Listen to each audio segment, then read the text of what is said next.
जय श्रीराम. श्री तुकामाई यांनी दिलेली 4 वरदानं आपण श्री बापूसाहेब मराठे सांगतायत त्यांच्या आठवणी. तर त्या आपण बघूया. काल आपण महाराज आपल्याला अत्यंत काकुळतेनं सांगतायत की रामरायावर सोपवा तुम्ही, रामरायाच मदतीला येईल. तर आता पुढचं सांगतो म्हणाले. एक डॉक्टर अंकलीकर म्हणून होते, माझा त्यांचा सहवास झालेला आहे 1931 साली. बापूसाहेब मराठे सांगतायत आपल्याला की 1931 साली मी तात्यासाहेबांकडे राहत होतो CA करीत असताना. तेव्हाची गोष्ट.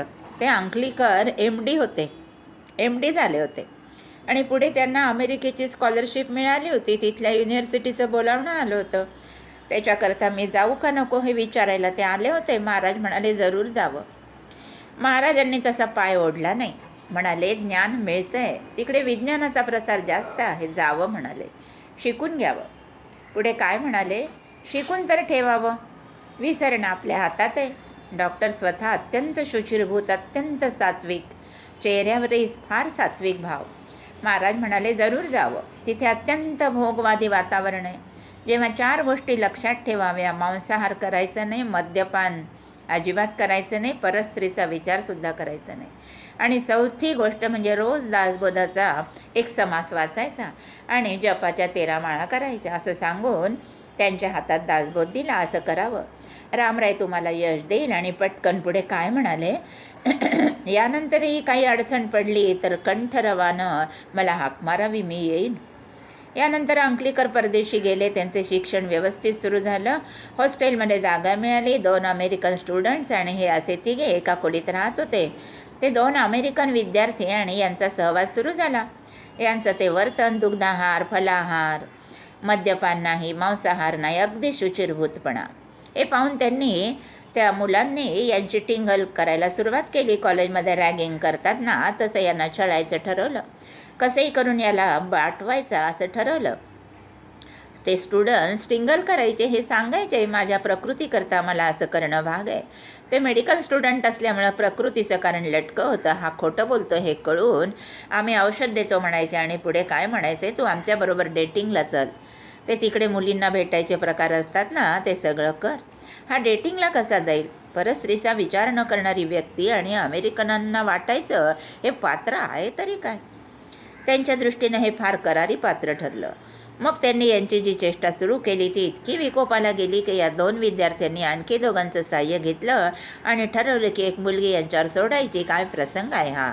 त्यांच्यात फारसा विधिनिषेध नसतो. एका मुलीला त्यांनी तयार केले, $डॉलर्स द्यायचं कबूल केलं आणि पाठवली तिला त्यांच्यावर. ती आली त्यावेळी ते तिघही खोलीत होते. यांना वाटलं ती त्या दोघांची मैत्रीण आहे, ते काही बोलले नाहीत, पण तो यांना भ्रष्ट करण्याकरता प्लॅन होता.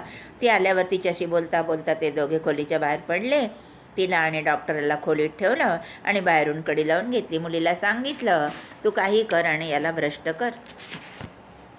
त्यामुळे तिनं त्याप्रमाणे हावभाव वर्तन वगैरे सुरू केलं. त्यावेळी डॉक्टरांना आठवलं की वेळ प्रसंग आला तर मला टाहो फोडून हाक मारावी, मी येईन असं महाराजांनी सांगितलं. याचं स्मरण होताच त्याने टाहो फोडून महाराज म्हणून हाक मारली. आता काय करू मी महाराज असं म्हणून डॉक्टर आणि ती मुलगी समोरासमोर उभे होते. हाक मारता क्षणी त्या दोघांच्या मध्ये एक माकड मारुतीचं रूप येऊन उभं राहिलं. तोंड त्या मुलीकडं आणि पाठ यांच्याकडं असं ते एकदम प्रगट झालं. आणि ते उग्र रूप पाहिल्यावर ती मुलगी जी काही घाबरली आणि मंकी मंकी मंकी म्हणत आकांडतांडव करायला लागली. बाहेर जी मुलं उभी होती त्यांना वाटले डॉक्टरांना काहीतरी भयंकर केलेले दिसत आहे. बाहेरून कडी लावल्यामुळं डॉक्टरांना बाहेर जाताच येत नव्हतं. मुलांनी बाहेरून कडी काढल्यावर ती मुलगी ताडकन बाहेर आली आणि मंकी मंकी करत ती पळाली. तोवर माकड खोलीतून गेलेलं होतं. मग ती मुलगी या 2 विद्यार्थ्यांना म्हणाली की तुम्ही मला काय या भरीस पाडलं. खरं तर तिचं काय भाग्य बघा, तिला मारुतीचं दर्शन झालं खरं, पण तिला कुठं कळणार आहे मारुती दर्शन. डॉक्टरांनी ओळखलं, महाराज या रूपात आले आणि भेडसावलं तिला. हे सर्व व्यापित्व बरं का. आता 3रं वरदान, जो माझा अनुग्रहित झाला, त्यांच्या प्रपंचा ढवळाढवळ न करता त्याची प्रपंचाची आसक्ती त्याला कळू न देता शोषून घेणं, हे फार सुरेख आहे. आपल्यासाठी सर्व संतांची चरित्र जर आपण वाचली तर मृत व्यक्ती जिवंत करणं, प्रेत उठवणं हा चमत्कार त्यात दिसतो. आपण हा सर्वात मोठा चमत्कार समजतो. पण हा चमत्कार काहीच नाही. कारण प्रेत जरी उठवलं ना तरी काही काळानं, काही दिवसानं त्याला मरण यायचंच. म्हणजे हे फक्त डेथचं पोस्टपोनमेंट असतं, बाकी काही नाही. पण इथे या वरदानात काय असतं, एकदा जी आसक्ती शोषून घेतली ती पुन्हा चिकटू द्यायची नाही. हे काम अवघड आहे. तेव्हा प्रेत उठवण्यापेक्षा संत ही आसक्ती शोषून घेतात, हा चमत्कार मोठा. तेव्हा जो अनुग्रहित झाला त्याची प्रपंचातली आसक्ती शोषून घेता घेता तो अनासक्त होतो आणि मग रामरायाच्या भेटीला पात्र होतो. वाटचाल आहे ती, अशी ती वाटचाल. आता शोषून घ्यायचं म्हणजे काय याचा एक एक प्रसंग सांगतो तो असा. प्रेत उठवण्यासंबंधी काही वाचलं तेव्हा मीच महाराजांना असा प्रश्न विचारला, महाराज मी पुष्कळ संत चरित्र वाचलीत, त्यात संतांनी प्रेत उठवलेलं आहे, मृताला उठवलेलं आहे, म्हणजे त्यांनी ती ढवळाढवळ केली ना, संतांनी नियतीत ढवळाढवळ केली ना. अशी नियतीत ढवळाढवळ करीत नाहीत संत.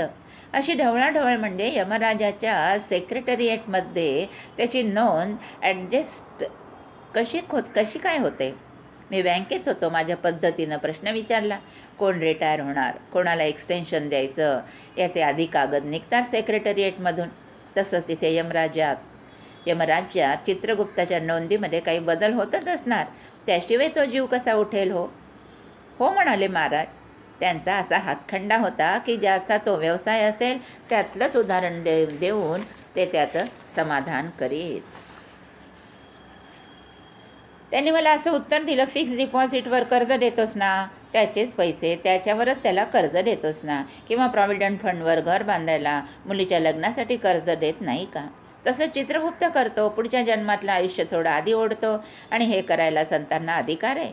फक्त तो जीव ते करण्या एवढा पात्र पाहिजे. त्यामुळे तो उत्कट भक्तीत पदार्पण करत असे तर मरण पुढे ढकलता येतं, नाहीतर काही जरूर नाही.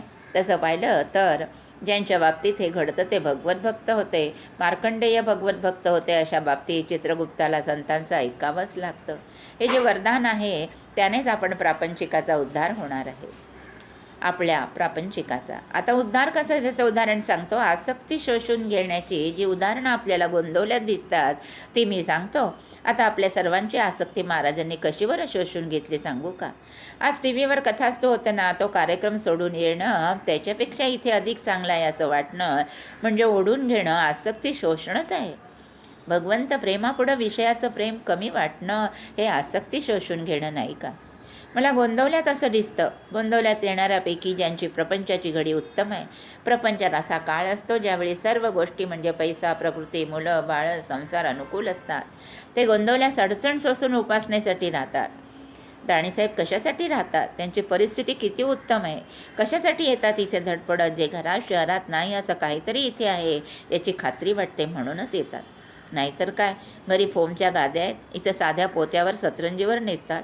माणूस हे करायला का तयार होतो, तर महाराज आसक्ती शोषून घेतात, तशी प्रेरणाच महाराज देतात. तर आता पुढचं उद्या बघूया. जय श्रीराम. श्री अनंत कोटी ब्रह्मांड नायक राजाधिराज सच्चिदानंद सद्गुरु श्री ब्रह्मचैतन्य महाराज की जय. श्री ब्रह्मानंद महाराज की जय. जय जय रघुवीर समर्थ. श्रीराम श्रीराम श्रीराम.